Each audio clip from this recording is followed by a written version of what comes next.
Ndabashuje inshuti bakunzi ba Africa Plus. Ikaze mu isi y'imikino. Ikipe y'igihugu ya Espagne yakomeje kwandika amateka yo kuba ikipe ya kabiri Burayi imaze imikino myinshi idatsinzwe nyuma yo gusezerera Ububiligi muri kimwe cya kane cy'igikombe cy'isi igasanga Ubufaransa muri kimwe cya kabiri. Mu ijoro ryo kuwa gatanu tariki ya 10 Nyakanga 2026 nibwo hakomeje imikino y'igikombe cy'isi aho Espagne yari yahuye n'Ububiligi muri Leta Zunze Ubumwe za Amerika. Ku nshuro ya mbere mu mateka y'igikombe cy'isi kuva mu mwaka w'1958 habonetse ikipe ibanza abakinnyi babiri mu kibuga bari munsi y'imyaka 20 aribo Lamine Yamal na Pau Cubarsí bakinira Espagne. Byaherukaga gukorwa na Brazil itsinda Pays de Galles ku gitego cya Pelé wari ufite imyaka 17. Kuri uyu munsi Fabian Ruiz yafunguye amazamu ariko igitego cyishyurwa na Charles de Ketelaere w'Ububiligi. Iki cyabaye igitego cya mbere Espagne yinjijwe mu gikombe cy'isi cya 2026.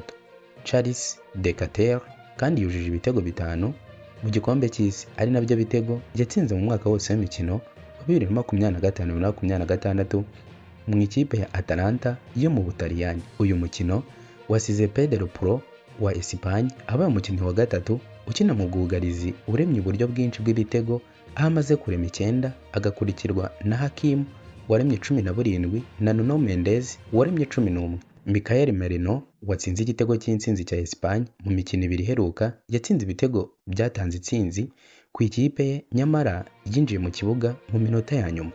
Yakoze ku mupira inshuro 16 atsinda ibitego 2. Gutsinda uyu mukino byatumye Espagne yuzuza imikino 36 idatsindwa ikaba ikipe ya kabiri y'Uburayi yabikoze, dore ko iri inyuma y'Ubutaliyani ifite imikino 37. Ni mu gihe Louis de Fuente uyitoza yabaye umutoza wa mbere umaze imikino myinshi adatsinzwe, aho amaze gutsinda 12 akanganya umwe. Mu mukino wa kimwe cya kabiri cy'igikombe cy'isi cya 2026 Espagne izahura n'Ubufaransa mu mukino uzakinwa ku wa kabiri saa 3 z'ijoro.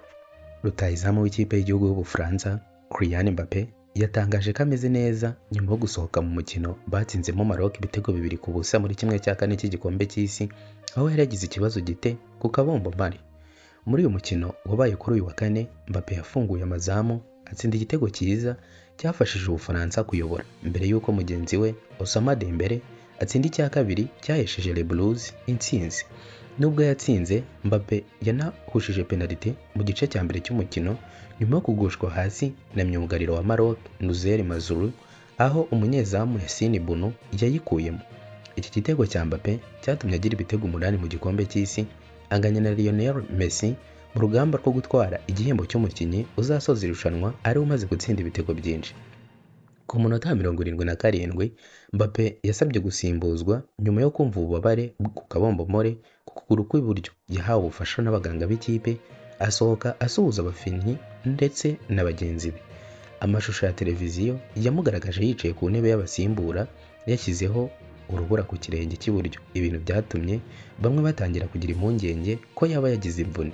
Nyuma y'umukino ariko Mbappé yagarutse mu kibuga yishimana na bagenzi be ndetse asimbagurika yizihiza intsinzi. Ibintu byerekanye ko ikibazo cye kitari gikomeye. Mu kiganiro n'abanyamakuru yavuze ko ikibazo cy'imvune yagize kidakomeye, agira ati nagize ikibazo gite ku kabombamura ariko ameze neza rwose. Mateta yari ameze neza kurusha njye ngo asoze umukino, niyo mpamvu nasimbuwe.